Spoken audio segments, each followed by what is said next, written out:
Ebony. Hope you're doing well. We are on episode 6 and I'm really excited for this week's guest. It's going to be a great chat. It is lengthy though, but we'll talk about that in a second.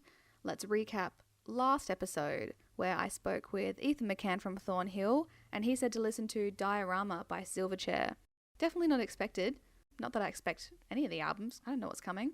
But yeah, I have to call myself out, and I think I did in the episode a bit as well, and say that I'd kind of, I don't want to say written off Silverchair, but I definitely didn't try to understand their progression.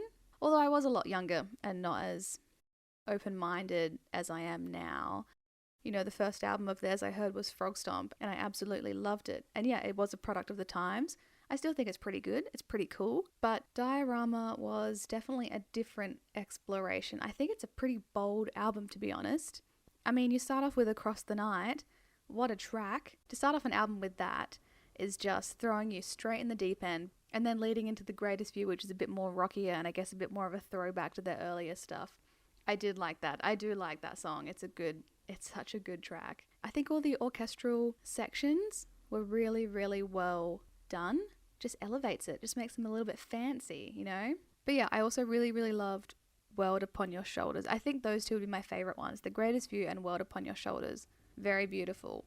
But then we get to the last song, you know, after all the other ones. But the last song really stood out too because I listened to it for the second time in my car. The first time doing my washing, hated washing, liked the album. But the second time I was driving and the song after all these years ended. And then there was just this dead air and I was like, what the heck is going on here? But you know, I was driving, can't be touching my phone all the time, don't want to risk that $1,000 fine up here in Queensland. So yeah, let it play out. And then a couple minutes go by and then the last 30 seconds, the last minute even I think it was, just a lovely little piano melody. Well worth the wait. And I think those few minutes in between just, I don't know, helps you reflect and be like, wow, not a bad album. So big thanks to Ethan for educating me on Diorama by Silverchair. Nice. Now just a heads up about this episode. It is a lengthy one. So you'll be fine. Strap in. You're all good. And there will be some extra content probably over the weekend because we do talk about their single Sleepwalking. And, you know, we get to hear how it's made, all the layering. But yeah, we screen shared on Zoom and I got to see everything. So we're going to chuck that up on YouTube so you can see it too. And let's get to it. All right, for this episode of Educate Ebony, the prog edition, I'd love to introduce Ted Furuhashi. He is the guitarist of one of Australia's exciting and well-renowned prog bands, Circles, and he's also an audio engineer, so, you know, he's got a great ear for sounds and details, which is exactly what we want here on Educate Ebony. So, Ted, welcome to the podcast. Thank you so much for having me, Ebony. This is awesome. Like I said earlier, before I pressed the record button, I am excited about this. Yes. I'm excited too. It's great to have you. Thanks. Now, you've just finished up the Sleepwalking Australian tour with some really, really cool bands. How was it being back on the road and getting amongst it all after COVID and whatnot? Yeah, so our last gig was 2019, December. Oof. Yeah, so it was a long time. We were like pretty lucky in that sense because it was right at the end of our album cycle, the last one. It's a stupid name because it was the last one. The album title is The Last One. We finished up on that album cycle. We did a whole bunch of tours, which was super fun. We got to go overseas with other Australian bands like Caligula's Horse, another great prog band. I Built the Sky, another awesome prog band. If you haven't checked those dudes out, check them out because they're sick dudes and sick bands.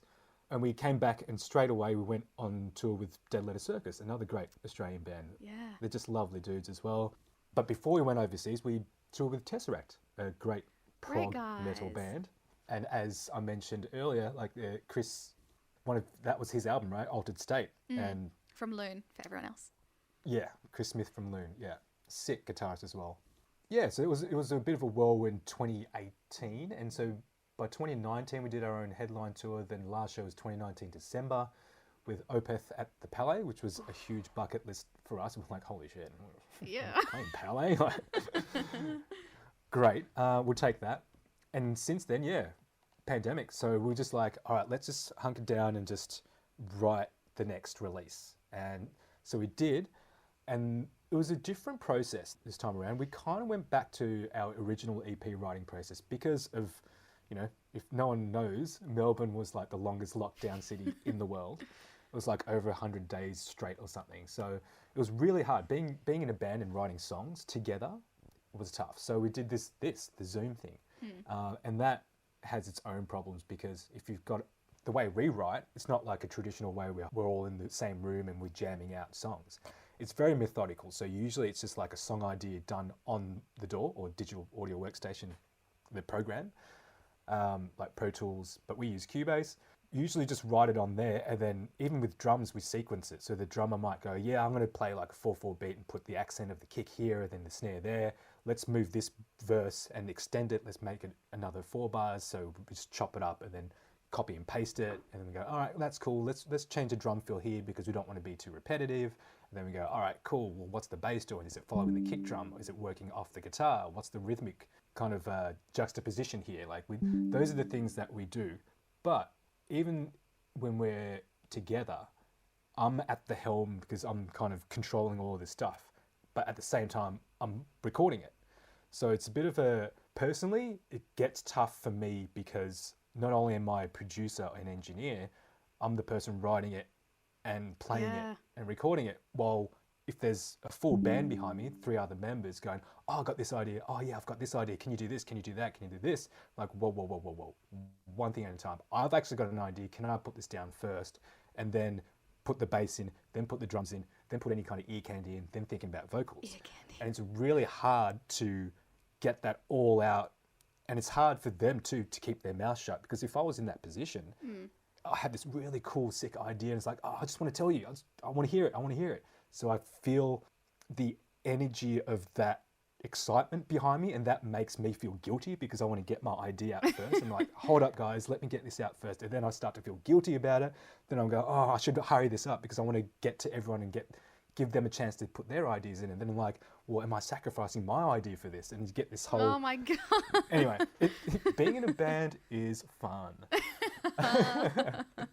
And especially being a creative, like, we're the most vulnerable, empathetic people. Like, yeah. Right? Like, how we, because of all our expression, and this is how we express ourselves, and especially through heavy music. Like, when you think about it, it's like the most purest way to do it. Like, pure, like, love, happiness, or hate, or anger, or any of those kind of, the whole rainbow of emotions. And if you do it in the purest way, I feel like heavy music is such a great way to express those feelings. And most people would think, when you think of metal or like heavy music, think, oh, anger, aggressiveness, that kind of thing. And sure, a lot of it is, and they have really dark themes and stuff, but those dark themes usually have a positive outcome. Yeah. And there's a reason for it. It's either a lot of bands, say for example like Cog, or even like Loon, like Chris was saying, like their singer would talk about dark themes and like about climate change and stuff like that. It's like, well, it's for the good of the planet and humanity. So there is a good positive spin. It's like letting people know about these issues. We're kind of the same in our songwriting as well. It's kind of like, yeah, we're in this really dark time or dark moment, but this is what we're going to do to spin it. And then that's usually the framework of our lyrical content and the framework of our musical content as well. And then when I think about the mix on top of that, not only creating the notes, but how am I going to express myself through the sonics? Then I go, okay, when I think about if it's a dark concept in that verse, for example, I might use my audio engineering skills and go, all right, what sounds dark to me? Not much high end, not much high frequencies, because that sounds bright and glassy and tinny and shiny. Yeah. Whereas the low end, if it's just kind of that low rumble, it sounds dark, it sounds ominous. Like if it's a low drone, if it's played in a legato or like in a long way rather than short notes, that creates a sense of like mystery. Like you don't know what's coming because it's this continuous drone. It's like, well, something's got to come. And then like if you automate the volume, and what I mean by automation is like programming something in to change by itself. Yeah.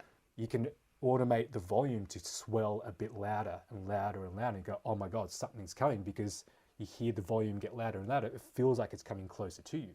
And that's when you can like manipulate frequencies and go, okay, well, what does it sound like if something's really close? Something with a lot of high end, but not much mid range. And then all that low end can like support it from the back. So you've got this 3D image of sound coming out, and that's only to do with sound. Oh my When you God. think about how can I express that through notes, and then you go, all right, well, I'm going to use a different interval here. Like instead of using a big octave, like the same note, but the octave above, let's use a different note here. Let's make it dissonant. Let's make it uncomfortable. If it's dissonant, using it like an interval like a minor second. I'm going into a bit of musical theory here, but I'm sure a lot of your I like listeners that. are musicians. But you know that like having that interval, like you think about Jaws, right? Iconic, do-dum, do-dum. Yeah, That's a and minor second, right? Yes. And John Williams based that whole score on minor seconds, so it just creates dissonance and creates tension. It's like, oh my God, Jaws is coming. Like, I don't know where Jaws is. It's this black water, and I'm sure this big shark's going to come out and bite my leg off. So that dissonance and that kind of tension creates a feeling of unease and like, you know, something bad's going to happen. So using that concept, you can choose certain notes to be able to extend that feeling or to highlight those kind of emotions. So there's a lot that probably more than required. You guys for go these so songs, like, deep, so deep It into is, it it's- all. Damn. it's prog, bro. It's got to have layers. So that was kind of like the concept and the idea behind the new song. So this is, I'm going to segue into our new single. Yes, into 'cause, you know, sleepwalking. And it's interesting that you say tone it and using your audio engineering skills to like add whatever you need into there, because one of the first things I noticed about that single was the tone of the guitars in like the very first few seconds. I know what it is. I don't have the exact musical words to say it, but like I'm sure you know what I mean. It's good. Awesome. Awesome. Does it give you like a sense of like it's a wall of sound, like everything's smashing you at once? Ball of sound. Represent. Wall No. of sound. Yes, you could feel like something was coming and I was like, oh, it's going to be like there's going to be a drop in here or some sort of breakdown. Like you can just tell from the get-go. And yeah, that came way later. I liked Awesome. it. Well, this will be a great segue because what you just said, oh, actually, can you give me, oh no, we've got it. Yes. Awesome. Sharing privileges. Woohoo. I am in control. Sweet. Now you can get to edit and sync this up later. Now More they're all work for going to you. see me in I'm sorry. my big old hoodie with my Hey, unwashed I'm in a hair. hoodie too. We're all just chilling. Anyway, yes. So All right, sleepwalking. I'll share the screen so you're at least a little smaller. Thank you. Cool. So here's the session of Sleepwalking, our new single. Cool. Cool. So what you just were explaining there, I can actually go into our production folder, and this is where I've spent a lot of time on this particular release, opposed to our previous releases. Is I've focused a lot more on the production and sound design and thinking about the sonics more rather than doing it all on guitar. Because previous albums, it was all guitar based or bass guitar based riffs, and that's how I started a lot of the songs. And this has been my kind of way to stay fresh with each release. And I love bands that do that. Like Carnival's a great example. Every album sounds completely different. Like Yes. I love it when bands like completely change their sound but do it really well. Like Thrice is a big one. Like used to love Thrice. I mean, I still do. And then they did Visu, and they changed into this kind of musy, proggy kind of album. I'm like, this is sick. So my idea and what I took away from that is, and also Silverchair, is starting each release on a different instrument. So on the first album, I wrote and started every song, every idea from a guitar and a guitar riff. Cool. The second album, I started every song on a bass. And this time around, I started everything on keyboards. So a lot of this stuff is very kind of full range because a keyboard has all the way from lows to highs. Bass guitar was limited because it's all bass, right? And guitar is very limited because it's only kind of low mid or mid to high range. So by using keyboards, I felt like I had a full range of sonics and notes and expression to be able to create something that's really cinematic in some points and also add a lot of ear candy and all that kind of stuff. So going into the intro of Sleepwalking, and as you mentioned, you felt like something was coming. So I've got stuff like this, a riser. Rises scary. Scary risers. Nice.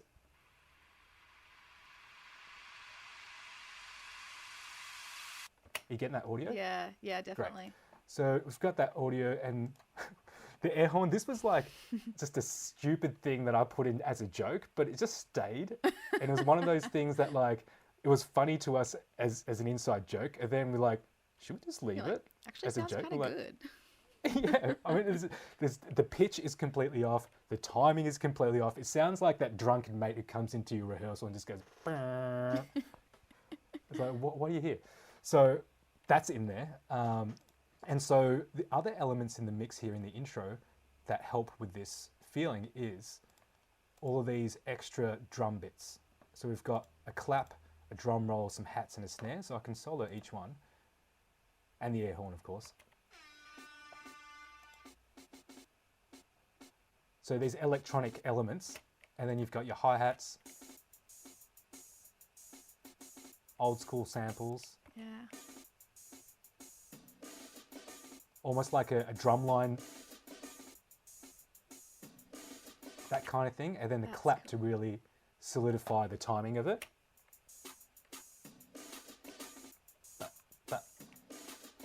Right? That's cool.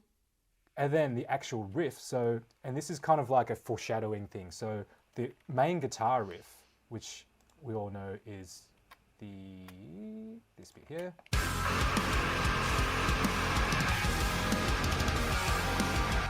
That intro riff, That's I good just stuff. repeated on a synth. Ah. And that synth, when that riff kicks in, I pitched it down an octave to match the guitars because they're quite low. And it gave the guitar sound a bit more of a metallic quality and a bit more of a droney quality at the same time. So instead of using the classic guitar tone, mixing it with that synth kind of gave it a different character. And to me, it sounded a little different than like a usual guitar tone, which was what I was going for anyway. Sorry, I'll go to the riff.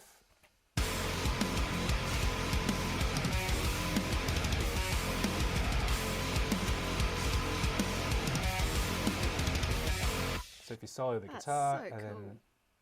yeah, so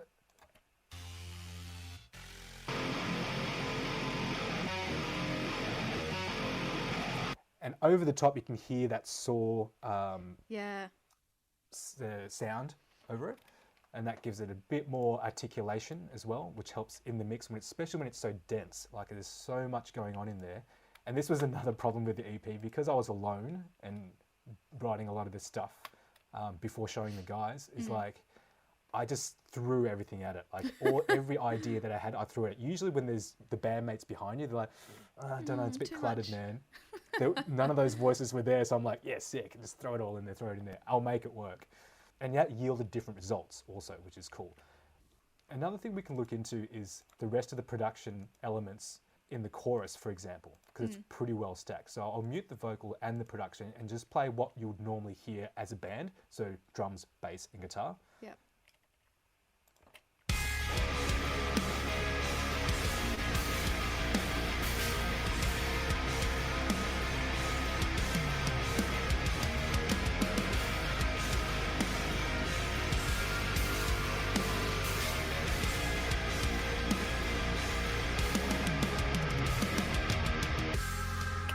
So that's what a normal band would sound like. Yes. But if we add in the production, and I'll just solo the production, and these are all the elements within that chorus. So we've got like a piano.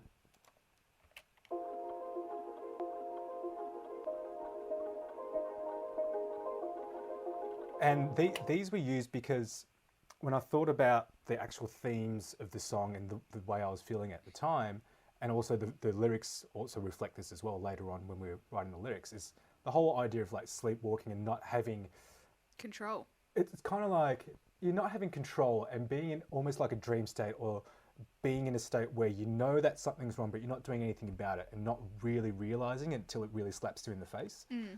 With that in mind, a lot of these sound designy things, I kind of try to make it sound a bit more dreamy. So things like these loops where it's a piano loop, but I've stopped it and made it audibly repeat itself. Usually you can just repeat a line over and over again, but if you actually chop the waveform itself, it has this way of sounding like it's looped because there's no tail of the reverb or anything like that. So if you solo these, it kind of creates this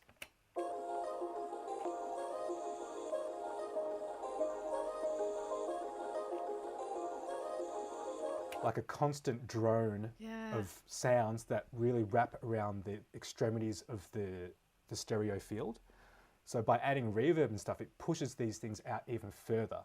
And then that way it gives us space to place the guitars, the bass right in the center, the snare and the kick right in the center, which is super important. And then all of this extra ear candy, piano, dreamy stuff floating around you. And then using the vocal or vocoders and adding in some humanity to it, but also manipulating it through sound design, kind of sounds almost like a oboe or like a clarinet. Yeah. But it's a vocal sample that's been manipulated, pitched up, delay and reverb on it. And all of that stuff, if you lay that on top of the normal band stuff, it really fills it out. So I'll bring it in halfway through.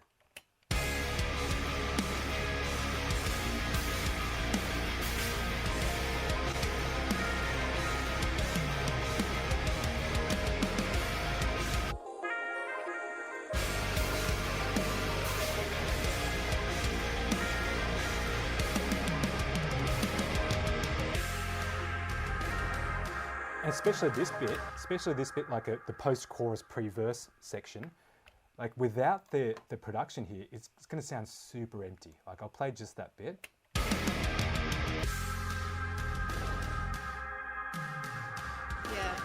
I mean, it's pretty cool, but with all that extra stuff, it really fills out the space and gives you all this ear candy.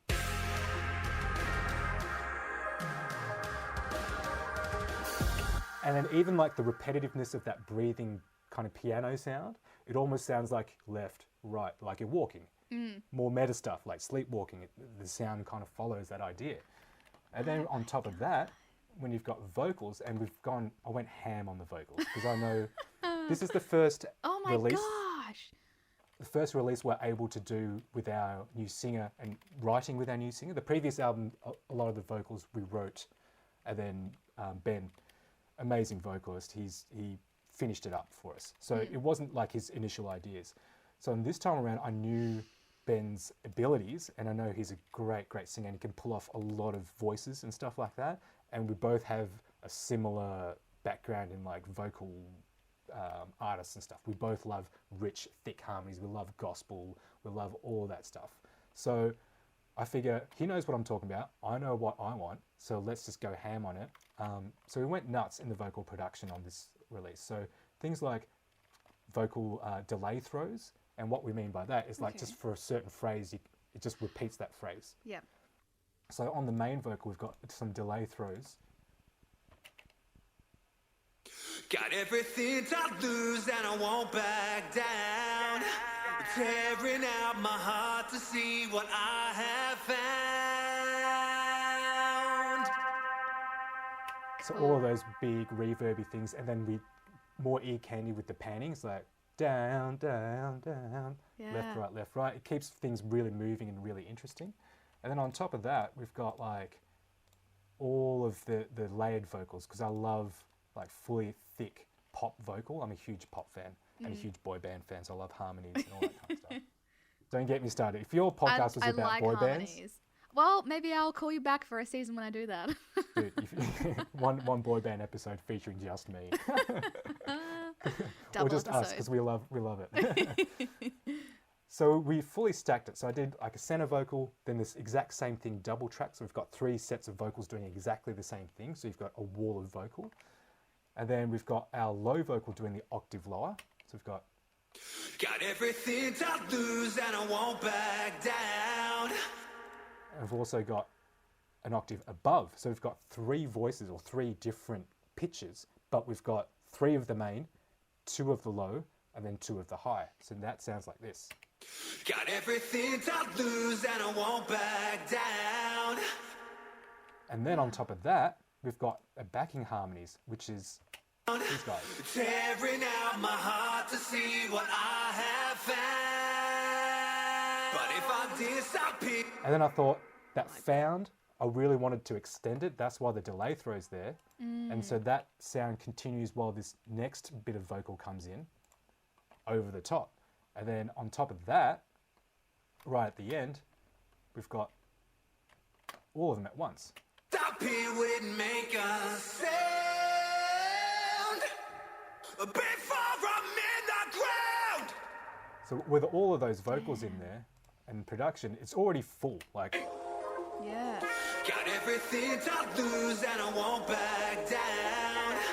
Tearing out. throw a four to the floor kick drum, like a behind it, you've got a remix. You know what I mean? I thought ahead. Yeah. Drop it. But that's like a quick breakdown. And not only that, if you go into our verse, this is where it gets super stacked. This is all of our harmonies and backing vocals. So if I kind of minimize that a little bit, you can see at one stage, it's so probably about much. like 18 vocals going at once. Yeah. And these are all backing harmonies. Filled my mind with every wall I could. This is like the boy band verse. Especially this Wall I Could. That was the harmony. I'm like, that's the boy band harmony. I want you to hit that Wall I Could. That one. Where is it? Right here. I'm ready. All I could. That is the winning That the boy sounds- band harmony. It is. Filled my mind with every wall I could. Yeah. To stop my eyes. I'm already thinking of like dance moves and shit. You are loving this. I love boy bands so much. But that's another like influence. Like, yeah, I listened to metal and prog and I loved all that stuff when I was younger, but I also loved Prince. I loved Michael Jackson. My dad listened to the Beatles. I love Spice Girls. I went through a Spice Girls phase. I I'm not watched the movie. surprised. Yeah, it's full on. So a lot of those influences are injected into this songwriting, and like all the sonics and stuff. I really like really lush, thick backing vocals, manipulating the sense of space and sense of reverb. Like in the pre-choruses, there's these backing vocals here that are sent way further back in the mix. Screamo. Yeah, there's some screamos in there. Nice.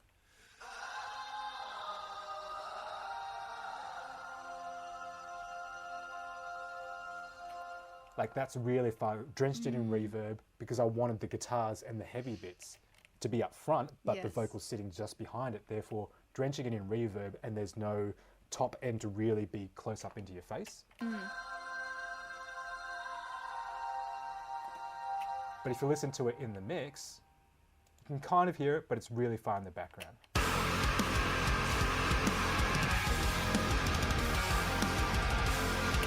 That kind of thing. So, yeah, that's a little quick dive into our single, which is cool because a lot of these things is in the production, and especially in the drop in the middle bit.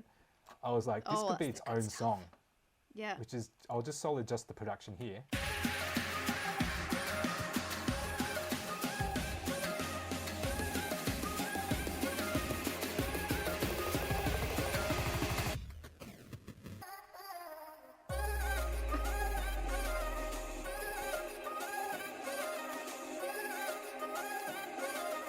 And some harmonies in there.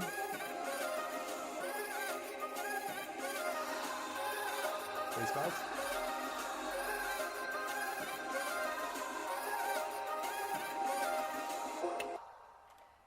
Oh my god. So yeah, I figured it would be cool to kind of show you, like, peek behind the curtain, and because I have Yes. access to this, Yes. it might be cool to see it and to hear it in a different way and to understand like why these choices were made and like why is the vocal in the back there. I get it because it sound, I might think it sounds cool, but like there's a reason for it. Everything's been calculated. Like I wanted the guitars up front because I wanted that impact coming out of the verse to really hit you in the face with that intro riff again, but I kind of wanted to add another element on top because otherwise I'll just be copy and pasting the intro. It's like, well, I've done that already. What do I want to add? What do I want to add to push the narrative of the song along and to keep things interesting? And then adding and keeping the same piano sample, like for example, this guy here, throughout the choruses, but linking it and using a similar sound but slightly different during that drop riff.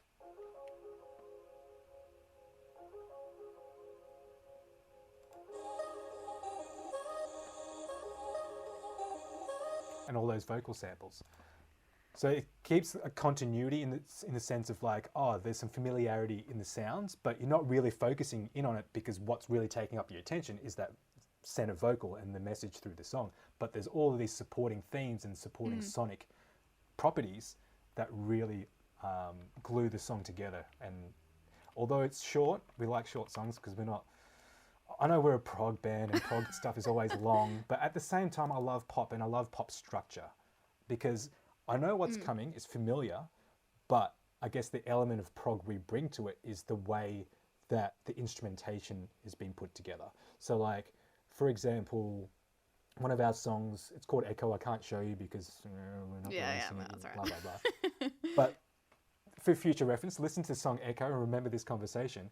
The structure of the song is very strict formula. It's like verse, chorus, middle, chorus, end. Yeah. Very simple song structure. But when you listen to the song from start to finish, the dynamics of it's very much a linear progression. The chorus, the first chorus is different to the second chorus. The second chorus is different to the last chorus, even though the vocals are doing exactly the same thing. But delivery. Ben might be singing a bit more in a fuller voice, whereas the intro chorus, he's singing more falsetto. And the last chorus, we've layered it with an ad-lib over the top. That kind of thing. So you've got the familiarity of the melody and the phrasing, but the delivery is different. And the supporting instrumentation underneath it is also different. So in the first chorus, it's a soft piano playing the chords of the chorus.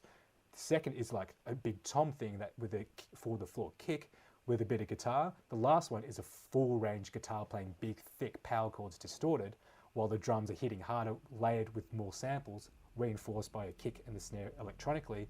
And then the last bit is just the riff. So that linear progression in terms of dynamics is very prog, but the song formula structure is very pop.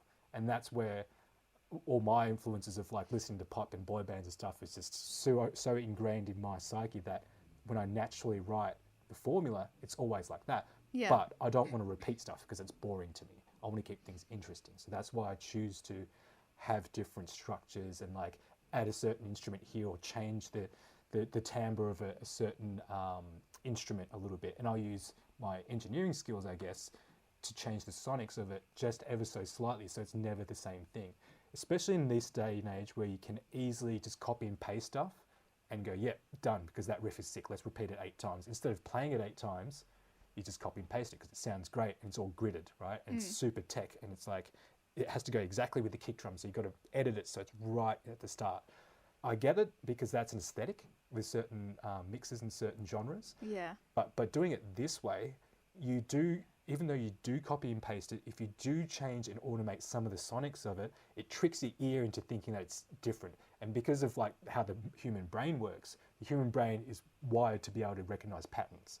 So regardless of knowing musical theory or anything, if you hear a rhythm that's repeated exactly the same with the exact same frequency response, your ear's going to pick that up as boring because you've heard it already, even though you're not consciously thinking about it. So by changing the sonics of it ever so slightly, and this is why real drums is a thing, because even though you're hitting it at the same velocity, you might be hitting it at the slightest different tip of the stick, you might be hitting the rim slightly, all of those variations of it are the really slight variations that tricks the ear to tell you that, oh, it's different. It's actually a human playing it. Yeah. So to replicate that, I would use a lot of these production things and engineering things to be able to change. Even if it's just one note, I might flatten it a little bit or cut it off just slightly earlier or longer, depending on what hit it is, therefore tricking the brain to thinking that it's new, even though it's been repeated. So there are a few little like psychoacoustic tricks that I would use to keep the listener engaged. Although it's a very basic and repetitive theme, at least your ear is excited because they're not exactly the same at exact same frequencies and exact same, rhythm patterns. Oh my goodness. But yeah. So more tangents, more tangents. I feel like I need to can close my stop the mouth. show. I've just been in like an awe. This is like really cool to learn about. So like, yeah, thank you. This is awesome. Yeah, I mean, what's the podcast called? Yeah, educate Ebony, educate everyone. We're getting really, really well educated today. No, Awesome. yeah, that was really, really cool. Let's move on to the meat of it. Ted, what is the one prog album I need to listen to? Okay, so following from our conversation, I think you've already heard of Carnival, Cog, Butterfly Effect, and Silverchair. Yes. The only one that you said you haven't heard of is Sunk Loto. And I've chosen all Australian metal/prog albums and bands because, I don't know, I'm Because you Australian. can't choose one. and I can't choose one. So let's choose Sunk Loto because you haven't heard of it. So Okay. what I did was I chose one song that's kind of like an instant gratification song and one song which is like my fan pick. And the first one is Empty and Alone. And this was the song that I told you about with the MySpace. This is the song that I dropped on MySpace. I'm like, holy shit, what happened to you, Sunklotter? You were sick back then, but now you're like next level. So this is a song, I'll play you just like the first couple of bars to kind of entice you. Mm-hmm.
Cool. Is it That weird was to say that I feel like it feels Australian? Right? I don't That's know what not it weird at all. is. I don't, and like I knew they Same. were Australian before. You know, you played it obviously, but like I don't know. I have no idea. I can't put my finger on it, but it just feels Aussie. Could be the vocals. He has a bit of an Australian twang to his vocal, a little Yeah. bit, with the words that he pronounces. Ben's got that before too. Some people like, I love the way Ben sings because it kind of sounds Australian. I'm like, oh, really? But I think it could be the vocal and it could be the riffs too. Like, I mean, when did this come out? This was like a long time ago. 2010 maybe? I'm guessing here. Okay. 2000, earlier maybe? 2008, 9? I don't know. But it was a while ago. And if you listen to the riffs, you can tell that they had some like metalcore influences, a lot of tech influences. I'm not too sure exactly. I can't really put my finger on it, but it's sick. Yeah, what did you get out of it? Like, are there any reference to other bands that you can think of off the top of your head listening to that first minute? The intro, the guitar intro, it sounds like something I've heard before, but now I don't know whether they've been inspired by something else or some other band has been inspired by them. I don't know the chicken or the egg, you know, which came first, but that sounded like familiar from the get-go. Maybe I have heard them. No, I don't think I Yeah, have. to me that kind of sounds like a Deftones thing. Ah, That kind of sound. Like, I'll go back to it. Listen, as soon as you I say think it, it's that's yeah. yeah. I think it's the application of the effect that we call chorus. So it's just kind of like delaying the signal by a couple of milliseconds and it creates this kind of weird warble sound. And I find that Deftones is very much, they use that sound a lot in their, well, Steph Carpenter does.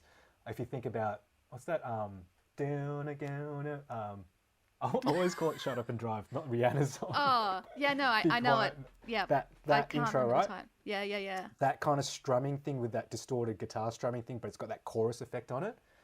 Put that into your brain, and then I'll just play the Sunk Loto intro.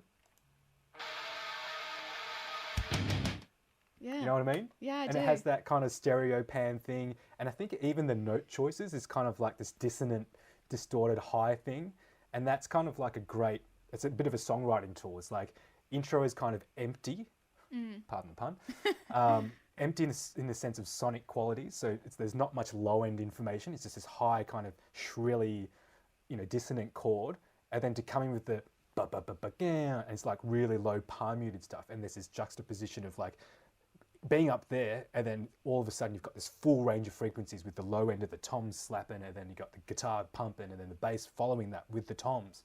So you've got this full wall of sound playing all the same notes and supporting it with all the low frequencies and stuff. But it started off with that little really thin sound. It's a bit of a trick that I guess a lot of songwriters would use. I like to call it the fake out, which is like, actually use fake out in another way, but a fake out in the sense of like, oh, we're doing this, and like, oh, actually, no, we're doing that. Yeah. And you get, it's like, what?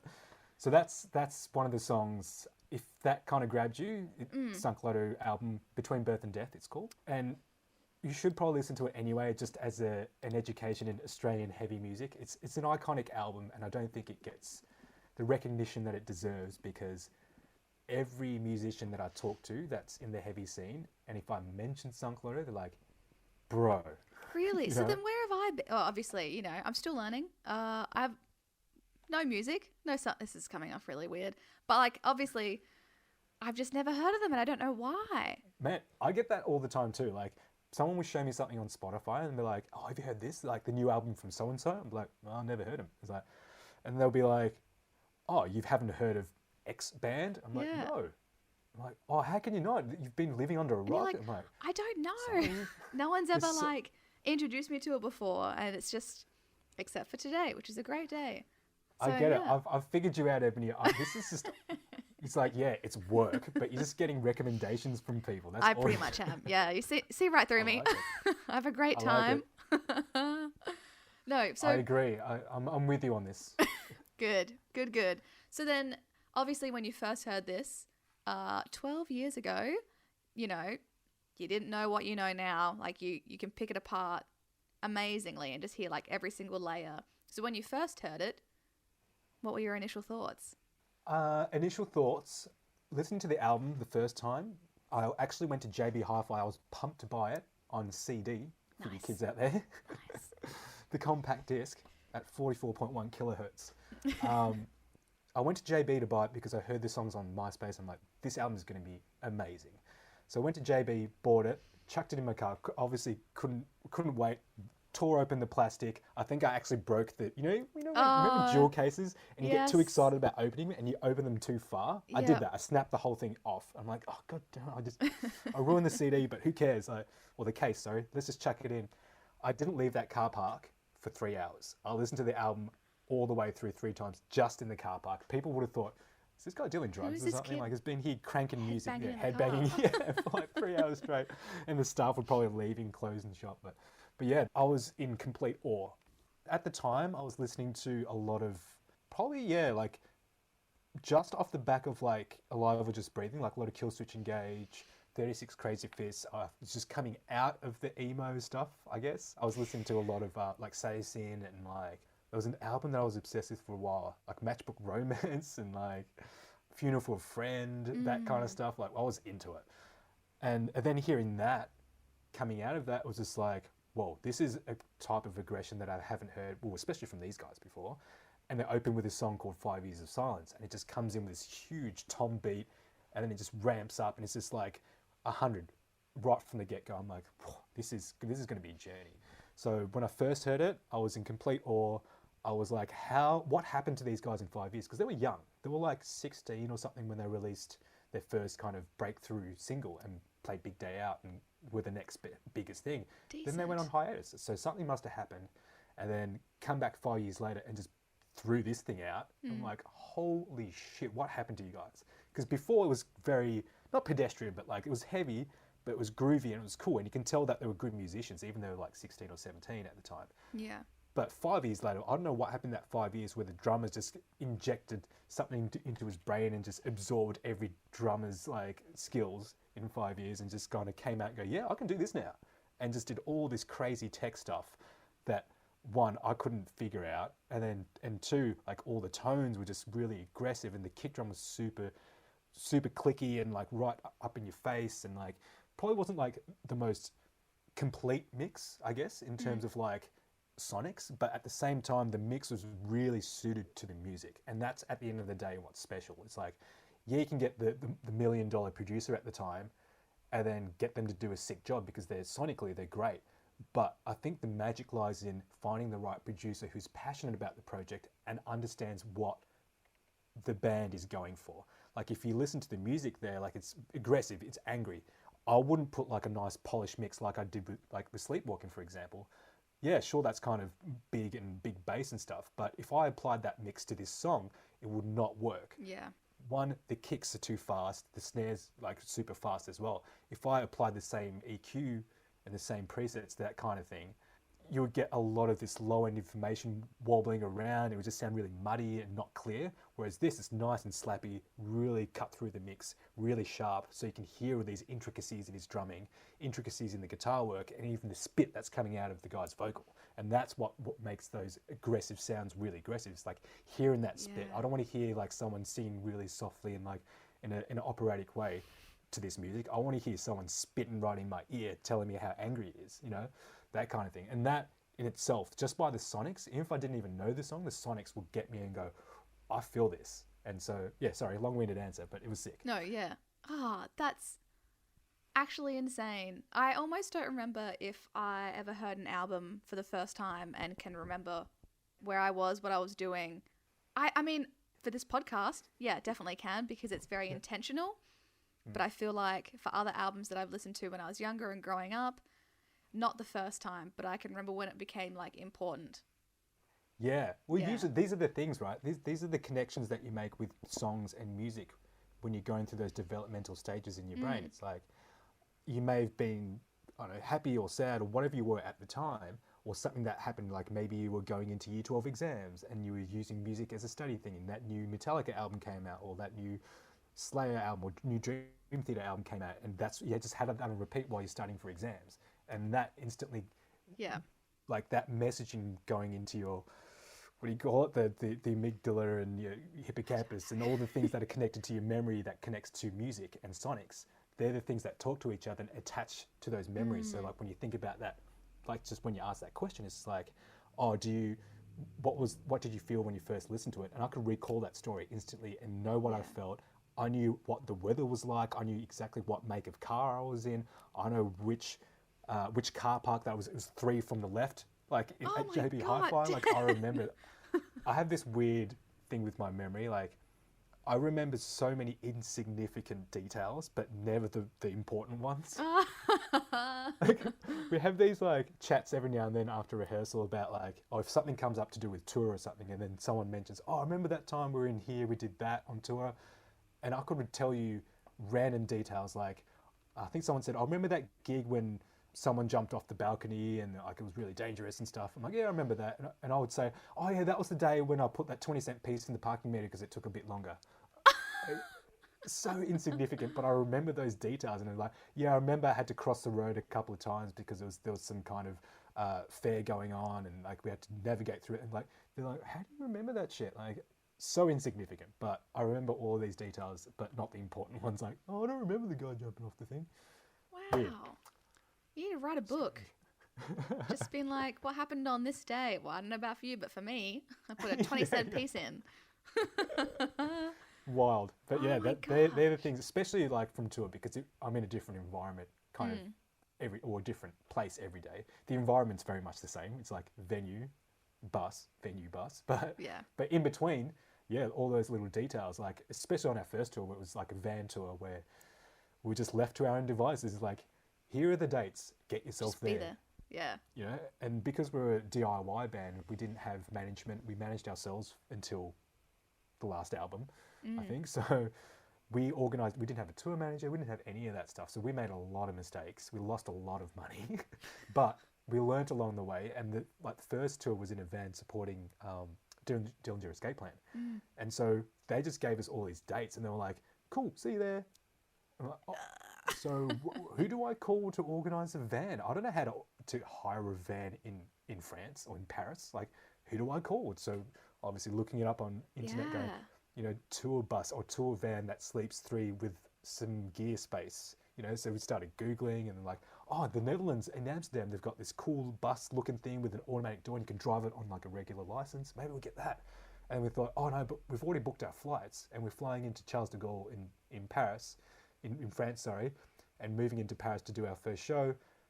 So how do we get the van from Amsterdam then? And we're like, oh damn, we should have booked the van first instead of our flights. But at the time, we're like, we need to book flights because we need to book them while they're cheap. Yeah. Like, oh, where are we flying out of? Oh, we're flying out of UK, so we've got to book out of Heathrow. It's like, well, it's really expensive there. Let's go to Gatwick. Like, we do that. And it's like, well, all right, well, how are we going to do the van thing? So we're like, oh, we just get one from England. And then halfway through, we're like, oh, but we're flying into Paris, right?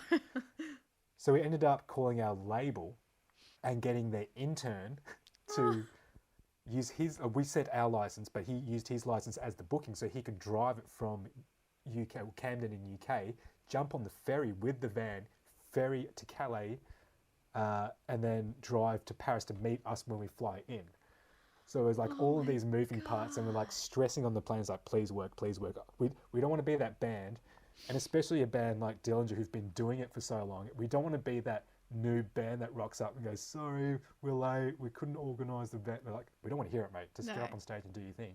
Yeah. So we were super stressed, and it's like, all right, well, actually our first show was in Bordeaux, so it was like a 3 or 4 hour drive to Bordeaux as soon as we landed. So it was like, well, let's go to the hostel that we booked. And so because while I was doing all the routing and stuff, and our drummer's wife was kind enough to book all of these hostels for us.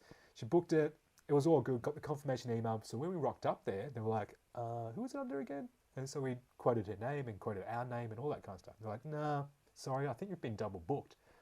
So here we are in Paris on a cobblestone street where it's only wide enough to just fit our van, which is 7 meters long, mind you, and like 3 meters high.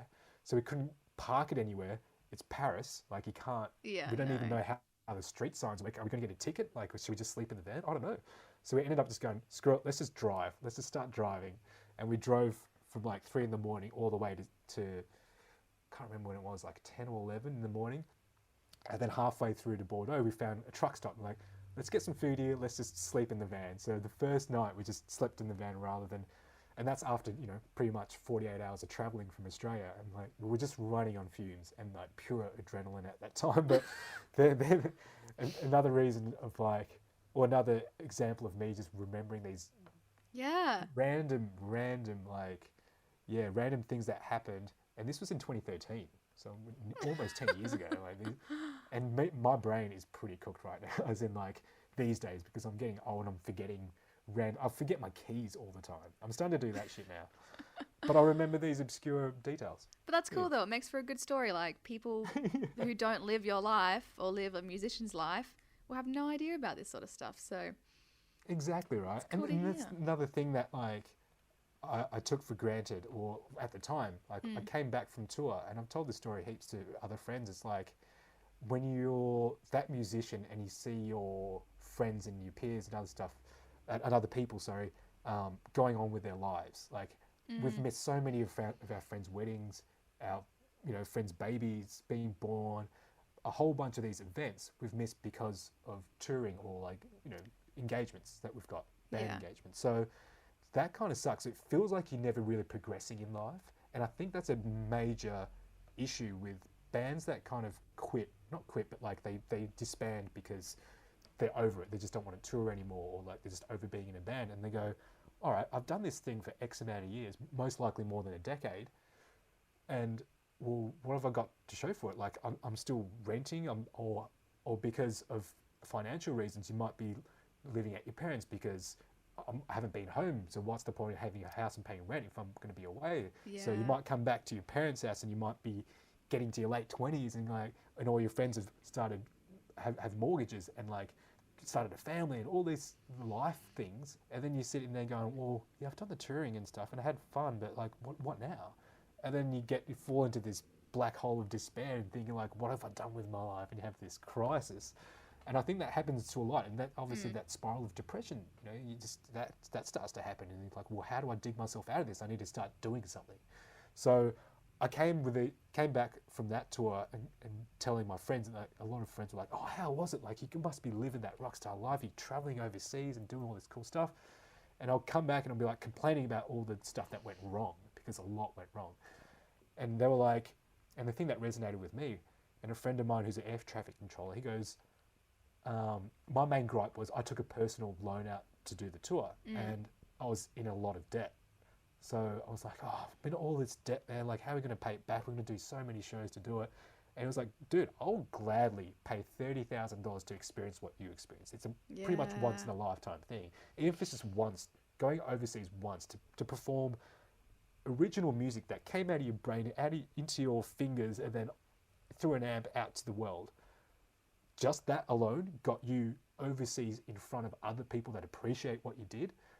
man, that's insane. I'm like, yes, you're right. Even if like 2 people came to the show, I'm stoked because they appreciate me not only coming over or us coming over and performing what we've done, but something I've written out of thin air just because I felt a certain way and they felt the same way. And instantly, whether you don't speak English, whether you're not a huge fan of their music, you came to that show. So instantly we have a rapport. There's a communication there that's unspoken. We don't need language to be able to express that. So instantly when I see that person at the merch desk or whatever after, we've got so much to talk about. Or even if it's just taking a photo, it's just smiles everywhere and big hugs because I'm like, thank you so much for listening and giving us your valuable time in your life to spend 3 minutes listening to something that came out of our brains. It's nuts. Yeah. So we're always very, very grateful for that. And that was a really important lesson early on, to be able to kind of feel like, yeah, you're worth something. You build up a fair bit of self-worth. And to be able to acknowledge that is really important. And I think a lot of people who do finish up doing band stuff and they're looking for something else to do and find a new passion is don't ever discount what you've achieved. And it doesn't matter if you don't get overseas, even if it's just going to Sydney to play a show. Because before that overseas trip, I was stoked to play in Sydney or to play in Adelaide. I'm like, we're not in Melbourne, guys. Like, this is crazy. There's someone interstate that heard our music and came to the show and paid $10 to see us. That's wild. And so we've never taken anything for granted because those are the kind of things that we come back and remember and take note and like, we did it. It's nuts. That's crazy. Well, to circle back to Sunk Lotto, do you reckon that's maybe an aspect they considered after they dropped their first album and they were super young, obviously haven't finished schooling at 16, 17, maybe they have, but you know, you never know. Do you reckon that hiatus they took until their early 20s, maybe that was like, cool, let's go to school, finish that off, maybe go to uni, get started in there, and then we'll revisit it, and we've grown and we've learned, and you know, we can vote and we can drink, and now we're adults and we've learned a bit more. Maybe that like influenced their second album? Yeah. Potentially, yeah. I reckon you're spot on there. Like, maybe being so young, you don't have those life experiences and you don't have the awareness to know what's actually happened and what's actually happened to and what you've experienced. Like at the time, because you're just running on adrenaline, especially when you jump on stage. Well, for me anyway, like I rarely get nervous, or hardly. I never get nervous before shows, but I do get nervous energy. Like, I can't wait to get out there and do my thing. But I think with those kind of feelings, I reckon they may have taken that for granted because they had such a quick, like, shot up in terms of like popularity really quick, or what perceived to be really quick. And being so young as well, I'm sure the label would have gone, here you go. This is like the next product. This is the next, Silverchair. So they probably would have felt some kind of weight on their shoulders as well, I reckon, they would have seen read articles and stuff, oh, the next big thing, the next Silverchair, and that maybe lots of pressure. Yeah, pressure maybe also fed into why they did a full kind of 90-degree or 180-degree turn to write something not Silverchairish, like the furthest thing from Silverchair. Like, it's heavy, like it's super heavy, it's super riffy, and super tech. It's completely different to what Silverchair were doing at the time, which is most likely Diorama or Neon Ballroom. Yeah. Completely different. So that could probably been a reason for that. Almost like trying to prove themselves. Like, everyone would have gone, you're young, you're young, you're young. It's like, all right, let's prove them wrong. Let's play and be tech and be heavier than any of our peers who are in their mid-20s, who are touring constantly. So yeah, I reckon you're spot on there. That's cool. Well, because it's prog, but if they've gone heavier and everything, what are the prog elements in this that you like, or what makes you still say, yeah, this is prog? What do you think? Man, to be honest, I think that label prog it's difficult to encapsulate into one example. It's very broad. It is. And, well, you told me, you studied it, right? You did a whole semester or trimester on it. Yeah. For those listening, that episode comes out episode 7. Oh, next week, guys. No, so, but in terms of what is prog, I think very broadly speaking, it can be any element that's sort of not meant to be there. I don't know, like, I'm talking any sort of different instrument, time signature, just something that's quirky and off and odd, but then it can also be progressive in other means as well. But I think it's super hard to define, which is why I talk to you guys. Yeah, And you guys tell me and what you think. I think you're completely right. I think the word prog and what it means to you is in the eye of the beholder. I think anyone who listens to prog, and you can say, oh, what's your favorite prog album? You can go anywhere from Dream Theater to Sunk Lotto to all the albums that To Altered Silverchair. State, Yeah. Silverchair. Like I still think that's very very much prog. Diorama is progressive. Yeah. Because you're not expecting these twists and turns, and like especially Diorama because it paints a really really vivid picture. Well, for me, like I listen to the vinyl sometimes and light some candles. I get really hippie with this. If I ever want to escape anything, that's the perfect soundtrack for it. If I go on a long drive, I will listen to Diorama because one, I will sing along to it in my car, and two, it just takes me out of everything. And it's also cool because it's not metal or it's not pop pop pop either, and I love all those things. This is its own thing. Like Silverchair is its own genre, and I love that about the band. And I love bands that can do that. Like very few bands can do that. It's like I feel like Carnival did that in a sense of like they redefined modern prog almost.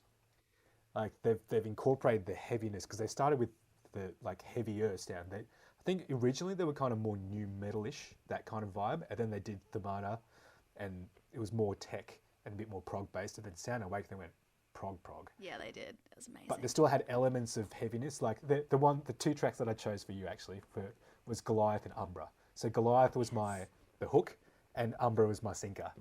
I think Umbra, when you listen to it a few times, you start to hear things and go, oh my God, that's amazing. That just blew my mind. Whereas Goliath, you listen to it start to finish and go, that song is sick, straight away. And then when you do a deeper dive into Goliath, you go, oh, they've done this here, and then done, oh my God, it's even better now. So I feel like Goliath is the instant gratification hook, and Umbra is definitely the sinker.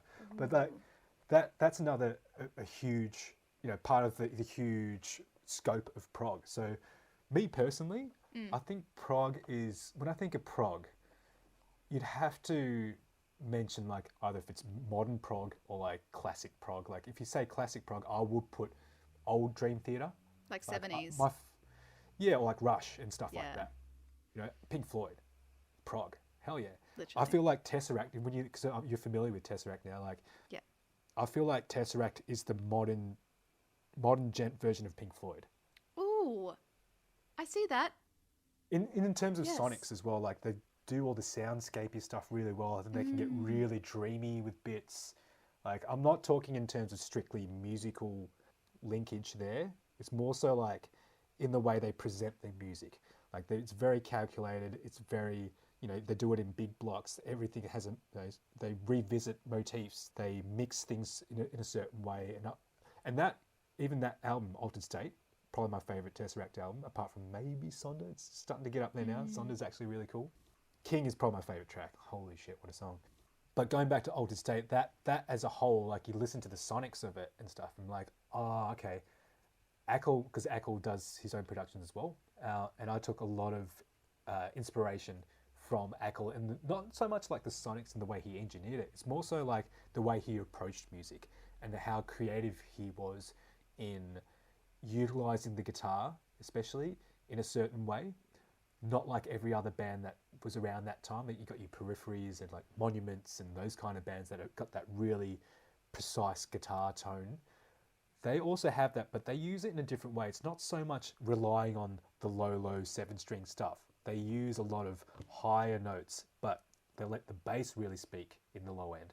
And so those are the kind of things that really kind of sparked my inspiration and pricked my ears up a little bit. I was like, oh, that's kind of different. It's very much gent, and it's very much that kind of era of music, but they're doing it different than every other band, and I like that. So I think, coming back to the whole prog thing, to me, prog is, I think you're right. It's something that's a bit different, and they use themes. I think a couple of things with prog is like, they go deep. They go deep into their songwriting. They go deep into their themes. They go deep into their lyrical content.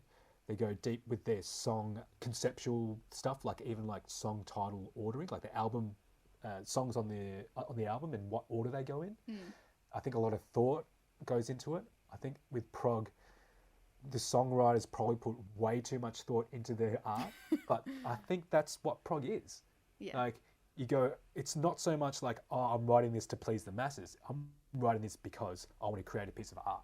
And I think that's what drew me into prog, was like, it's not your cookie cutter stuff. Even though I do love pop, again, I reiterate, I love pop music, but it has its place. And prog also has its place. When I feel like getting deep and listening to something that someone's created out of their mind and really express themselves, I will listen to prog. If I want to feel good and just want to dance around my house by myself and sing along to a pop song or sing along to something, then I'll listen to pop because it puts me in a nice mood. I love the latest Silk Sonic album. Like, holy shit, what an album. I love Leon Bridges' album. I love Michael Mayer, who's more of like an R&B singer, but like, I listened to the latest Katy Perry album, loved it. Ariana Grande, love her. Like, I love all this pop stuff. So when I feel like listening to that, it's more so, I feel like a little pick me up. I want to listen to a short 3-minute song that kind of changes my mood a bit. But if I'm sitting down on the couch and I've got like a couple of hours spare at the end of the day, or when I'm just relaxing and go, I want to listen to something that really takes me away, then prog all the way, for sure. Oh, nice. So then what's your, we had the hook song. What's your sinker song for Between Birth and Death? It's called Soul Worn Thin. It's the last song on their album. And that's probably the most proggiest song. And I think that's why I chose that as well. And I chose it for you because it's most proggy. Most proggy. Proggy in the sense of song structure. Proggy in the sense of dynamics as well. So when you listen to the song, you hear it will just ebb and flow all the way to the end. And then they'll go to a completely different section where they do a weird timing thing. The drums will play, I think the song's in 3, and then the drummer plays in 4 for a little bit of a section in the middle there. Very prog. When you start to bend the meter and you're doing some kind of, metric modulation or any of those kind of more advanced kind of rhythmic concepts, I think that's instantly into progland. Whenever if I write something and show the band and it's not 4/4, the band's like, oh, we're not really prog anymore, man. Like, we don't want to be prog. But it's like, okay, well, this is where my brain went. It was like, cool, we all like prog, but as an identity for the band and the new music that we want to write and perform, I don't want to be sitting there thinking about, all right, this is 9/8, this is okay, cool. Yeah. These notes are really important, so I've got to nail this. I don't want to be thinking about that live anymore. I just want to rock out and just play something really simple, but feel the energy coming back to me on stage. That's all I want. I don't want to be stressed. So we're like, cool, let's write simpler songs. And you'll probably hear this in the new EP. Everything's very, very straightforward. Like, everything's in 4 or 3, like one time signature throughout the whole song. There's no song above 4 minutes 30. They're all just pop bangers. Like, that was the mission statement for the new release. And so the prog elements are those things that I talked about earlier on. It's like how I create the sonics. How do I push the narrative along without being obvious? Yeah. And they're the things that I think is applicable to prog, because on the surface level, it's like, yeah, cool, you got a nice hook, you got some riffs, cool, the song's great. But deeper and deeper, there's layers and layers and layers of metadata that I've kind of snuck in there through either the sonics, through the songwriting, like I mentioned before with that other song that goes on a linear progression, but the formula's the same.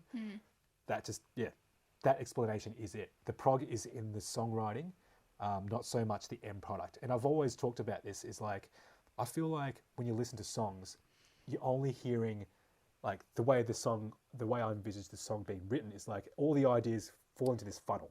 Yes. Everyone throws their ingredients in there, and then right at the end, you get this one little drop of this concentrated song, and then that's all you hear. So it's a perception thing. Like, as a song listener, I just hear the finished product, and it's my job, not my job, but my hobby to be able to break into it and go, they did this here. I reckon they did it a more simpler way than they made it more like different, or like they changed this here and then they've gone to a different key there. So I reckon they would have written this first and then gone backwards. And I start to think about these things as a songwriter and go, try to decode or deconstruct the song and think about the decision making along the way and see if I could apply that to my songs, or if it applies to a certain situation that I'm in. So if I'm ever in like a rut, or if we get to a section of a song that we're writing that we're like, what next? I'll be like, oh, I know this band did this, and sure, we might be ripping them off, but the key is we're not ripping off the riff or the song, we're ripping off the concept. Yeah.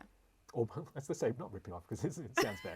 We're borrowing the concept. Inspiration. Yeah. Yeah, because the concepts are very universal though. It's just that they've applied it to that particular riff, so it's always going to yield different results. Yeah. So going back to the funnel idea, what I find super interesting is what ingredients were thrown in at the start. Sure, at the end, it's this concentrated flavors of like, oh, I can taste a bit of broccoli here. I can taste a bit of like tomato or like a capsicum here. Oh, they've definitely thrown in an olive there because there's a bit of a pit stuck in my teeth. Or like, you know, I'm using this food analogy too far, but thinking about it that way is a great way to think about it because like, what I want to know is where were those, not only what ingredients were in there or what vegetables were in there, I want to know where the vegetables were grown. I want to know who grew them, what farmer, how was the farmer feeling when they grew this cucumber. I want to be able to trace that flavor of that cucumber from that condensed, you know, flavor and trace it all the way back to that farmer and that seed that he planted, you know, the previous year or whatever. Yeah. That's what I want to know in terms of music and like prog songs and deconstructing these songs. I find that super interesting. So like, just like I've done with this interview, like this is what I'd love to see, like to see the songwriter and go, this is like this isolated because I thought about this when I was writing it and this supports this idea and this idea is a part of a bigger concept and this bigger concept is part of an even bigger concept of the release because that plays a small part in this three, like just say if you've got 5 songs in one section of an album, go this is part 3 of a 5-song thing and then the second half is another 5 and then this idea is revisited in the 9th song, but it's done in a different key, or if it's done one note different to change the emotion behind it because you're resolving this idea that you planted in song 3. That kind of thing. And that's why prog albums, you got to listen to start to finish, and that's why pop songs 100%. Don't work that way. I never listen to a pop artist album from start to finish. I only listen to selected songs because I just that instant gratification thing. But with prog music, I would listen to it from start to end. And that's the way they intend it to be consumed. And there's that big, remember that thing with like Adele and her release with Spotify? Yes. Oh, yes, because she made them take off the shuffle when you press play on an album. Imagine prog album people like, don't put it on shuffle, dude. There's a reason why we did this album from start to finish. Like each song flows and, you know, so that whole concept like that. And that's why prog albums should be consumed from start to finish. And that's why I buy vinyl. Yes. Well, this is interesting. It's going to lead to my next question because with the first season, it was metal and the listening notes, you know, you could really almost do anything to a metal album. And, you know, people said you could work out, you can go for a run, you can go do this, you can go do that. But with a prog album, I don't feel like you can do that. Like, I feel like you have to sit down and concentrate and take it all in. It's kind of like, I totally agree with you because it's like, okay, so it's like your friend calling you and say, oh, come over, we're going to watch this new action movie that's come out. Come over and we'll watch it. And you go, yeah, cool. You get excited. You go over and they're halfway through the movie. And it's like, well, I'm seeing this great climactic scene of where Bruce Willis is jumping out the window and there's this big explosion behind him and the helicopter's flying down and it crashes right next to him and the fins are like whizzing past his face and like, oh my God, this is sick. But what's the point in seeing this climactic event when there's no context? And I think that's exactly what you were just talking about. It's like without the context, then those moments don't really mean as much. Yeah. And like if you would have seen the movie from the start, let's bring it back to music. If you would have listened to the album right at the start and gone on that journey, you would have noticed these motifs or like revisits to certain songs or like a lyric that's repeated and go, oh, okay, they've done this, but they've sung it in a different key or they've sung it an octave higher. So it means that the narrative is pushed along a little bit more. The story that they're telling has, you know, an arc. Yeah. So yeah, I totally agree. Prog albums always start to finish if you can. And you can't just, I never listen to a prog album to work out. I have actually, to be honest, I have a playlist and all my friends know about it because it's sick. It's an 80s montage that if I ever go to the gym, or I don't go to the gym, but if I ever work out, because I feel so self-conscious at gyms. I don't like being around the gym. So if I do it, it's usually on my own. So that way I can just crank my 80s montage music. It's sick. So I feel like I'm in like 80s montage training Doing the bicep curl. training scene. Yeah, like, that's all I think about. I just think about like Van Damme and like all those classic 80s Yeah. action heroes doing their thing. But yeah, Oh my god. So how do I listen to Between Birth and Death by Sunk Lotto?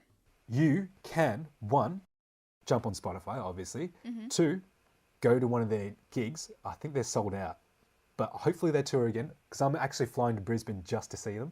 But if you can, they don't have vinyl for it, and I'm gagging to get the vinyl for it. I think the whole new run of shows and them coming back onto the scene hopefully means more vinyl, because if you're going to tour, you might as well sell some vinyl. You know what I mean? Like, Yeah, literally. so, and if they do, I'm buying it. So hopefully they'll do a vinyl. And if you can, if they do release it, I recommend you buy it because it's just one of those albums that every song is a banger. Like, it's just one of those albums. But yeah, Spotify is probably the easiest way. Yeah, 100%. But if you want to support the artist, get to the show. Oh, definitely. And so, in terms of like listening notes, obviously a full album, start to finish, no worries about that. Headphones on, in a certain mind space, in the dark, going for a yes. walk, time of day. I Yeah. don't know, we can get real specific. I know you like specifics. This is a cool album, right? Because this one you can. So this is one of my exceptions. Like, I feel like this album, I'm just looking at this song listing. This album, yes, you can listen to start to finish as you would a prog album, but this is one of those albums that you can just hit a song and go, let's go. Wow. And it's still good.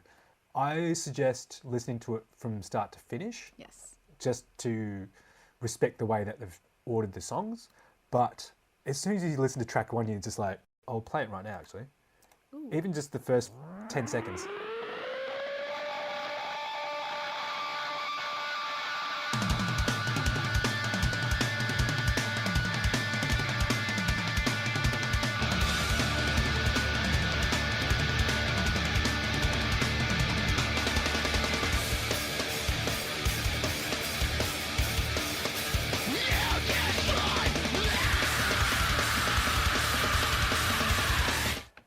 You know what I mean? It's just like, let's go. I can't, you can't sit down for that. That's like, I got to Nah. be moving. Not Yeah, at the gym, so that's too, I can't focus as much. Yeah, but like, maybe walking. Definitely, if you're going for a walk, for Yeah. sure. If you're going for a run, for sure. If you're hitting the bag, if you do any kind of boxing, for sure. Any kind of physical activity, for sure. Maybe if you're riding a bike, great for... Man, it's just good for... It's one of those albums. I can listen to this falling asleep to put me to sleep. I can listen to it. It's just one of those albums I can just... I know it so well. I could air drum the shit out of it. Even though I don't know... I wouldn't be able to play any of it, but I can air drum the shit out of it. I know every lyric. I know every melody. Sometimes I even harmonize. You know, I'm sure people do that stuff. Like harmonize a line that's not even there. You know, Yes. and just pretend that you're in the band and you're like, yeah, cool, I can do that. Yeah, so they've got a couple of standout tracks that are like a bit more accessible and you'll be able to hear them straight away. But I'd highly recommend, yeah, doing some kind of physical activity. I think that's, I don't think you'd be able to help yourself. You probably hear it and start, if you're just sitting on the couch in the dark, you listen to it and you probably start bopping your head going, you know what, I jittery. feel like getting up and doing something. Yeah. Oh, nice. I like that. Awesome. I know we are going to wrap this up soon, but I do want to touch on the other albums that you mentioned are your faves for Australian. So did you want to give us the hook song and the singer song for those albums? Absolutely. So I'll start from the top. So for Carnival, the hook, I'll use the hook and sinker analogy because I think John from Carnival, the bass player, actually used this analogy for Sound Awake. He mentioned that Thermata was the hook and Sound Awake is the sinker. So it's one of those albums that you listen to all the way through and be like, it's all right. And then, well, for me personally, when the album came out, I was like, oh, there's a couple of songs like Goliath. I'm like, yeah, they're cool. They're cool. The other songs are like, yeah, they're a bit different. But I kind of was hoping for Thermata Part 2 because it was such a great album. Yeah. And then I heard it and was like, yeah, it's cool. And then I listened to it a few times. And then it took me a year and a half. And then for some reason, it just hit me. And I'm like, oh my God, this is The greatest the album best album ever. Like, it's perfect. It's it's almost perfect. What? Did you see their live stream? Their like Sound Yes. Awake decade of that? Incredible. Totally. Oh, So incredible. what I did was I went, because I work at a PA/backline hire company, and I hired a huge PA, went to my friend's house who had a projector. So we set up a PA, sat back, watched the live thing, and I cranked it like it was a live show, like with subs and everything. Because like because at that stage, we were all missing live shows so much, especially if you're a gig goer like me. I love going to gigs. Missing out on it so much, it got to that point of like, I don't care. I just want to feel like I'm at a gig, even if you just, I don't know, just crank something up really loud. So took that opportunity to really kind of make it like a real gig, and holy shit, what a live stream. I loved it. So amazing. good. But anyway, sorry, I'll keep going. Yes. So Goliath was the hook, Umbra is the sinker, Okay. for sure. And the next album is by Cog, called The New Normal. Mm-hmm. The hook is Real Life, track 1 of The New Normal. And the sinker is The Doors, which is track 10 off that album. And it's like a 10-minute song. They used to open with The Doors, and it used to be my favourite part of the gig, because Lucius, the drummer, he has a massive like gong next to him, and he uses it for one song, which is this and the intro. So the whole intro is just swaying for the first like 3 minutes, and just anticipating him to hit this gong. And like, come on, hit it. And you're waiting for this excruciatingly long time, especially when you're at a gig. Like 3 minutes is a very, very long time. It's probably not even that. It's probably like 2 minutes, but it feels like 2 hours. And you're just waiting for him to hit this gong. And when he finally does, everyone's just like, yeah. And it's such a great opener for a set, because it's still a 10-minute song, but the way they build, and this is very much prog, like Cog is probably the prog band out of all these ones that I've chosen. But that song in particular, the way the thing ebbs and flows, the way they bring in certain melodies back, and I've taken a lot of inspiration, and I'm heavily influenced by Cog's songwriting.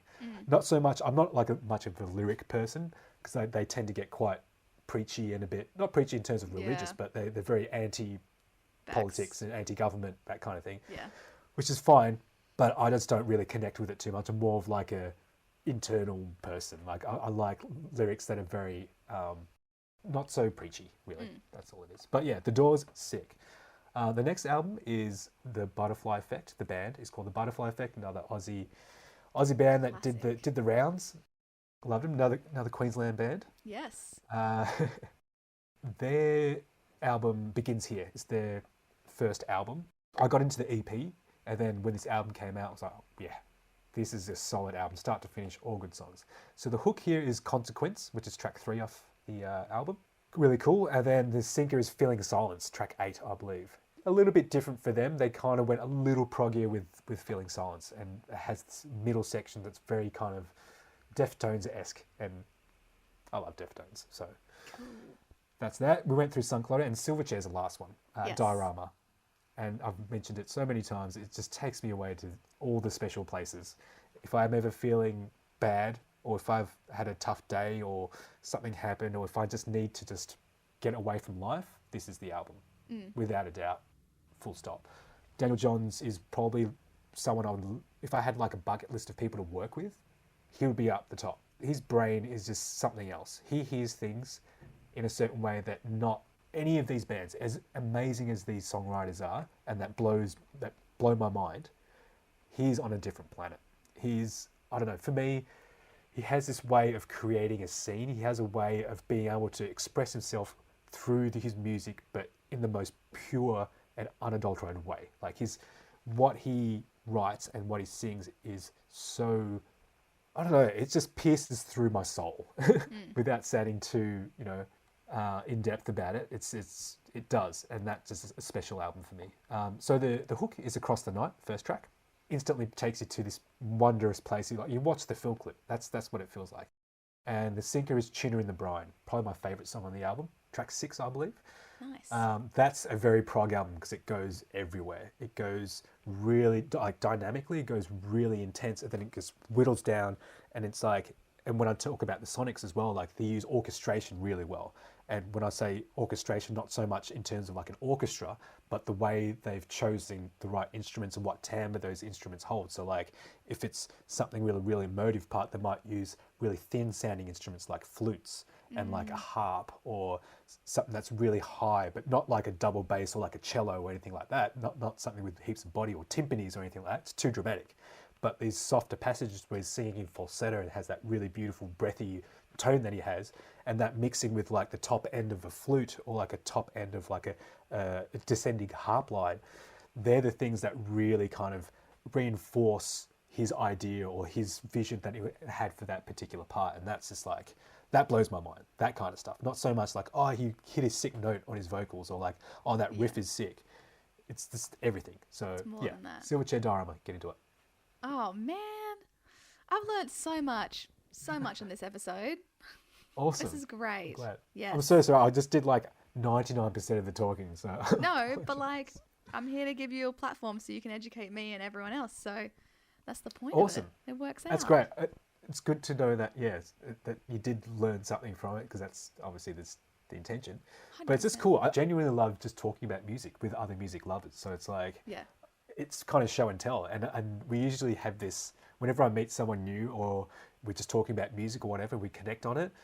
I love playing this game of like, have you heard this? Like you share, you go, have you heard this? Like either go, yeah, and then you start to think about like where they're coming from, where they listen to it. Go, oh, if you like this, you'll like that. And then you start creating this little playlist of songs that like you may never heard of, but you know you love, because they can hear what you're influenced by and choose accordingly. It's like the best Spotify AI you can get. Literally. Oh man, that's so cool. All right, I'll wrap it up. So you know these albums, right? Out of those 4. Yes, just not. I haven't listened to the Cog album, and obviously not Sunk Lotto, but I'm getting there. Yeah, okay. So this will be great. Cog is by far the proggiest band out of those 4. So if you're into your prog, definitely listen to that album, New Normal. They've got a couple of albums, but that's my favourite for sure. Yeah. Sylvia Massey, who did Tool, produced it. So it sounds great. It has this really kind of natural, organic sound to it, and that's what I love about it. It's not like the music that we just released. It's like very much, EDM / gent / whatever. Whereas this is very organic. It's just 3 dudes making sounds, and I love that about it. And they've created such a huge palette of sounds just with 3 members, and it sounds enormous, and I love it. Yeah, I've definitely learned that, I guess, the way I grew up and the way I used to consume music when I was younger as well, through LimeWire and through all that sort of stuff, and like friends giving you USBs and like discs of music. It was never full albums. It was always, oh, here's my favorite song from this band. Like, I don't know what album it comes from. I don't know anything. So like with Cog, I've heard Cog before, but I couldn't tell you what song it is. It doesn't stick in my brain that way, or like what album it's from. So this has been really good to be like, I'm going to listen to a whole album. And not to say I don't listen to albums in full, or never did, but the bands that I learn about on here, I've heard of all of them, know their stuff, but like never a full album. Yeah, and I think this is a great platform to be able to go, especially when I talk so much. I don't get out that much, so like if I get an opportunity to talk, I will talk your ear off, especially about this stuff, right? So because I'm passionate about it, I think like by doing these kind of interviews, you can actually get a sense of the person that you're interviewing, and then use that as kind of like a reinforcement of the suggestion of listening to that album. You're like, okay, you're clearly into prog, or like you've listened to these Australian prog bands, and I know this one and I know that one, but not know the albums. So I know for a fact that this is going to be good. Yeah. Like it, you know what I mean? Like it's such a great. You've got a nice little setup going on here. Like you've got so much music. You got some sweet suggestions for days. Yeah. I mean, last season, which was metal, I did a lot of episodes. This season's not going to go as long. I did like 23 or whatever, and. Whoa. Obviously, I listened to more than 23 albums because I had, double ups, like 2 guests in one episode. So I had extra to listen to. And I'm like, hang on a minute. For most of it, I wasn't super organized and didn't have it all lined up, just ready to release. I was like editing and listening and putting it out there. So it was like 5 months of just like an album or 2 a week. And like, it was crazy. Like looking back, that was a lot of music. Yeah. Well, I guess you never like had a moment where it was like, oh, what do I feel like listening today? Because you actually had to, or not had to, but like I had to plan it in. Yeah. Yeah. So that's good. Like I love that, to have suggestions, because I feel like I feel like I'm going back to old stuff and re-listening to it. I'm not mad about it. Don't get me wrong, because I love listening to those songs. But to be honest, I haven't heard a new band or a new band that's pushed a genre to new areas for a while. I feel like new music these days is a rehashing of oldest. I mean, this has been happening. Is that whole 20-year cycle thing? So obviously, new metal is kind of in now, because that was 20 years ago. Like the early 2000s music. You listen to that, and then you listen to stuff that's coming out now with these new bands. It's like, yeah, I can see the correlation there. So I don't know. It's been a while. Probably like the latest band that I've heard that has done something really radical or like different would be like, I don't know, Sleep Token, maybe? Oh, yeah. Everyone's raving about them at the moment. Yeah, they're a bit different. They're very much influenced by like Deftones and that kind of thing. I think it all just comes back to Deftones. I just love Deftones. Or any band that sounds like them, I love. I recently just saw Loathe when they toured with While She Sleeps. Oh, yes. Another sick band that if your listeners haven't heard of Loathe, listen to them. They're sick. Yeah, I saw them play. They do something a bit different too. They have this weird punk-ish / Dillinger Escape Plan energy to them. They don't play like them, but they have that energy of like almost not giving a fuck / punk attitude, but they've got this really polished, technical accuracy of a Meshuggah, with their low-tuned guitars and whatnot. And so they've got this really nice blend of chaotic and really solid tech musicianship. And I just love it. And it's just loose. It feels like, not loose as in like technically loose and musician loose, as in like the feeling is loose. Like, I don't know what's going to happen next. And I love that feeling. Yeah. And then they just smash you in the face with a sick riff. I'm like, whoa, so good. So good. Oh, man. All right. Well, I might wrap it up here. Oh, I almost can't just gather myself to say the last line because that means it's over. But I'm going to do it. Okay. All right. Okay. I say the same thing every time. Gather yourself. All right. Amazing. There we have it. The one prog album that Ted Furuhashi thinks that you and I should listen to is Between Birth and Death by Sunk Lotto, along with the other recommendations. So, Ted, thank you so much for your wisdom. I can't wait to listen to it from your point of view. Awesome. Thank you so much for having me. I had a blast. This is one of the funnest things I've done in like months. I'm so glad. It's fun. I love talking about this stuff. So thank you so much for having me on, and hopefully your listeners get something out of it. Well, this is interesting. It's going to lead to my next question, but I'm really quickly going to change the batteries in my Zoom recorder. Okay. Sorry, I'm crapping on so much. Oh, no, I enjoy it. I like it.